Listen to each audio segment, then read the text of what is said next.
When there is beauty in the character, there is harmony in the home. When there is beauty in the character, there is harmony in the home. When there is harmony in the home, there is order in the nation. When there is order in the nation, there is peace in the world.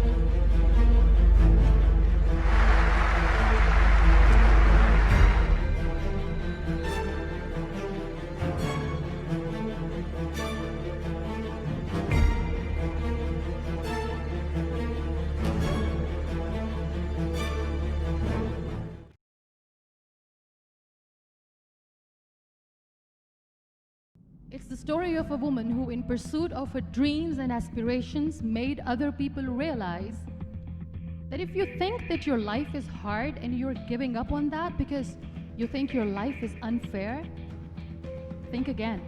Because when you think that way, you are being unfair to your own self. It's the story of a woman who made people realize that sometimes problems are not too big.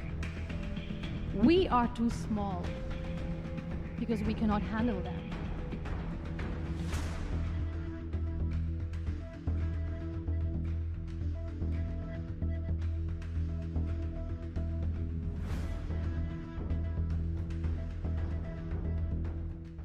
It is the story of a woman who with time realized the real happiness doesn't lie in success, money, fame. It lies within. Real happiness lies in gratitude. That is my story. The story of gratitude. Many people speak before they think. But I know the value of words. The words can make you, break you, they can heal your soul, they can damage you forever. So I always try to use the positive words in my life wherever I go. They call it adversity, I call it opportunity. They call it weakness, I call it strength. They call me disabled, I call myself differently abled. They see my disability, I see my ability. There are some incidents that happen in your life, and those incidents are so strong that they change your DNA. Those incidents or accidents are so strong that they break you physically. They deform your body, but they transform your soul. Break you, deform you, but they mold you into the best version of you. And the same thing happened to me. And I'm going to share what exactly happened to me. I was 18 years old when I got married. I belonged to a very conservative family, a Baloch family, where good daughters never say no to their parents. My father wanted me to get married, and all I said was, if that makes you happy, I'll say yes. And of course, it was never a happy marriage. Just about after 2 years of getting married, about 9 years ago, I met a car accident. Somehow my husband fell asleep and the car fell in the ditch. He managed to jump out, saved himself. I'm happy for him. But I stayed inside the car and I sustained a lot of injuries. Radius ulna of my right arm were fractured. The wrist was fractured. Shoulder bone and collarbone were fractured. My whole rib cage got fractured. And because of the rib cage injury, lungs and liver were badly injured.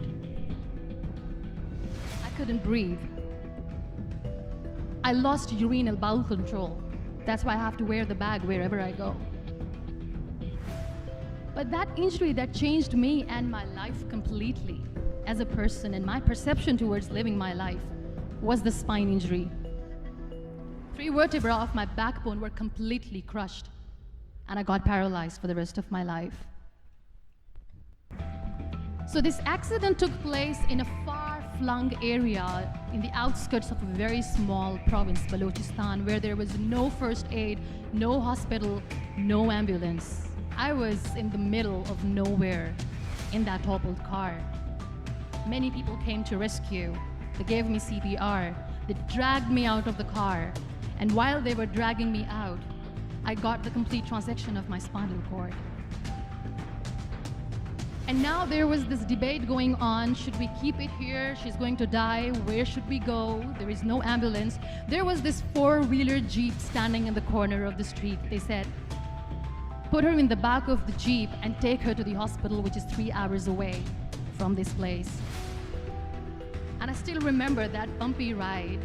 I was all broken. They threw me at the back of the Jeep and they rushed me to the hospital.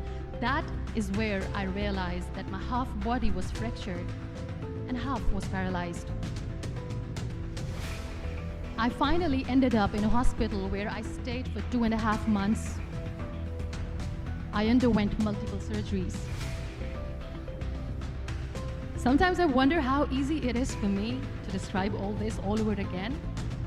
And somebody has rightly said that when you share your story and it doesn't make you cry, that means you have healed. Those 2.5 months in the hospital were dreadful. I will not make up stories just to inspire you. I was at the verge of despair. One day, doctor came to me and he said, well, I heard that you wanted to be an artist, but you ended up being a housewife. I have a bad news for you. You won't be able to paint again because your wrist and your arm are so deformed, you won't be able to hold a pen again. And I stayed quiet. Next day, doctor came to me and said, your spine injury is so bad, you won't be able to walk again. I took a deep breath and I said, it's all right. Day doctor came to me and said, because of your spine injury and the fixation that you have in your back, you won't be able to give birth to a child again. That day, I was devastated. I still remember, I asked my mother, why me? And that is where I started to question my existence. Why am I even alive? What's the point of living? I cannot walk, I cannot paint, fine, I cannot be a mother. And we have this thing in our heads, being women, that we are incomplete without having children. I am going to be an incomplete woman for the rest of my life. What's the point?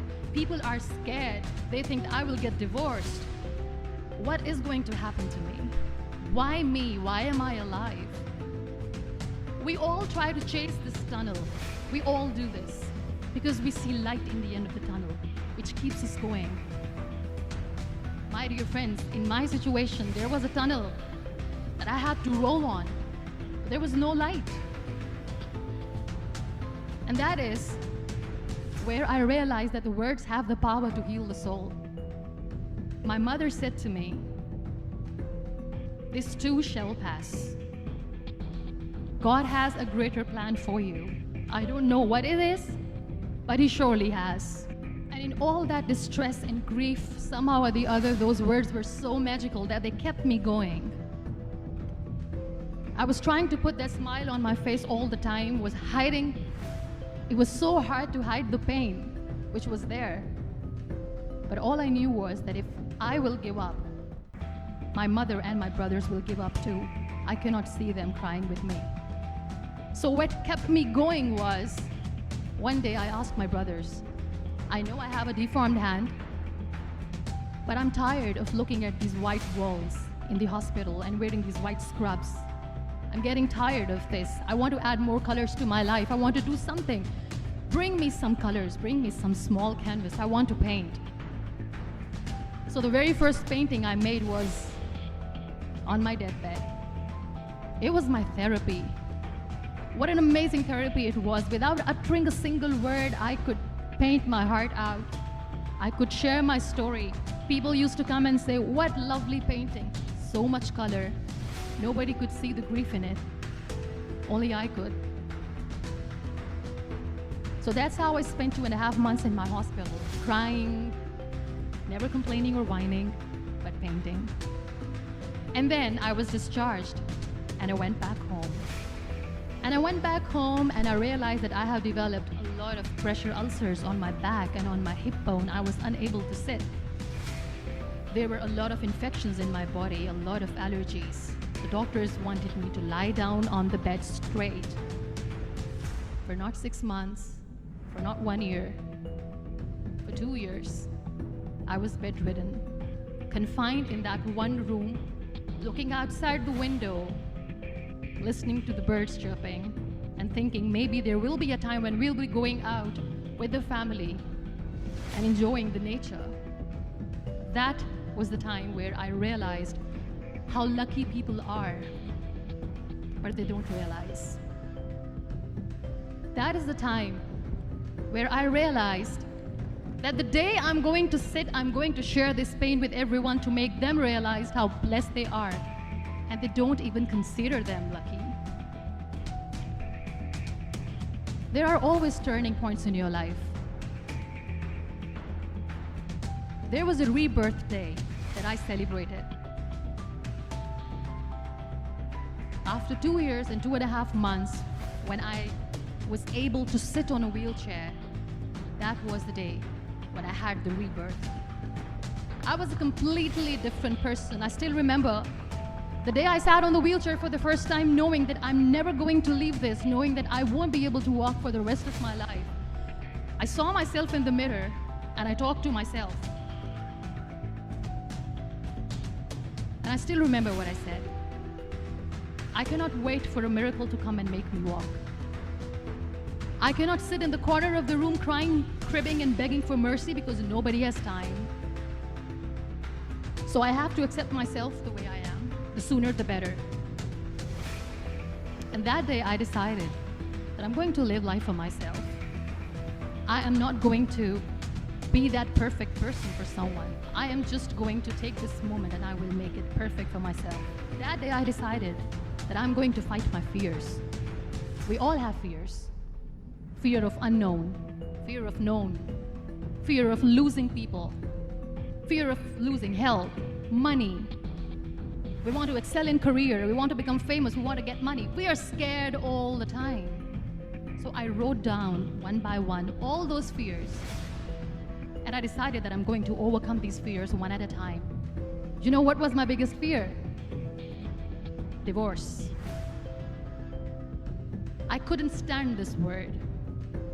I was trying to cling on to this person who didn't want me anymore, but I said no. I have to make it work. But the day I decided that this is nothing but my fear, I liberated myself by setting him free. My biggest fear, number 2, was I won't be able to be a mother again. And that was quite devastating for me. But then I realized there are so many children in the world, all they want is acceptance. So there is no point of crying, just go and adopt one. You'll be surprised to know another bigger fear that I had in me. It was facing people. I used to hide myself from people. When I was on bed for 2 years, I used to keep the door closed. I used to pretend that I'm not going to meet anyone, tell them that I'm sleeping. You know why? Because I couldn't stand that sympathy that they had for me. They used to treat me like a patient. When I used to smile, they used to look at me and say that, "You're smiling, are you okay?" I was tired of this question being asked, "Are you sick?" So I used to hide myself from people, knowing that, oh my God, I'm not going to see that sympathy in their eyes. It's all right. You know, when you end up being on the wheelchair, what's the most painful thing? That's another fear that people on the wheelchair, or the people who are differently able, have in their hearts, but they never share. I'll share that with you. The lack of acceptance. People think that they will not be accepted by the people because we, in the world of perfect people, are imperfects. So I decided that instead of starting an NGO for disability awareness, which I know will not help anyone, I started to appear more in public. I started to paint. I always wanted to. So when you accept yourself the way you are, the world recognizes you. It all starts from within. You know what? We human beings have a problem. Out of many problems, there is one more, and this is a self-created one. We always expect ease from life. We have this amazing fantasy about life. This is how things should work. This is my plan. It should go as per my plan. If that doesn't happen, we give up. So my dear friends, let me tell you one thing. I never wanted to be on the wheelchair. Never thought of being on the wheelchair. I was always aspiring to do bigger things, but had no idea that for that I have to pay the price to be where I am today. It's a very heavy price. This life is a test and a trial, and tests are trials are never supposed to be easy. So when you're expecting ease from life, and life gives you lemons, then you make the lemonade, and then do not blame life for that, because you were expecting ease from a trial. Trials make you a stronger, better person. Life is a trial. Every time you realize that. It is okay to be scared. It is okay to cry. Everything is okay, but giving up should not be an option. We have this thing in minds. We call it perfection. We want everything perfect. We want ourselves to be perfect. There is this image in our head about everything. Perfect life, perfect relationships, perfect career, perfect amount of money that we need to earn no matter what. Nothing is perfect in this world. We all are perfectly imperfect, and that is perfectly all right. Those people who tell you how to look perfect, even those people are imperfect. Trying to fight this fear of looking imperfect. I used to be perfect. I still remember. I got this compliment years ago when I used to walk. Oh my God, look at you. You're fair, you're tall, you're perfect. Look at me now. In all those imperfections, you have to listen to your heart. You don't have to look good for people. You don't have to be perfect just because other people want you to be perfect. If your soul is perfect from within, that's all right. This is all what you want. Embrace each and every breath that you are taking. Celebrate your life. Live it. Don't die before your death.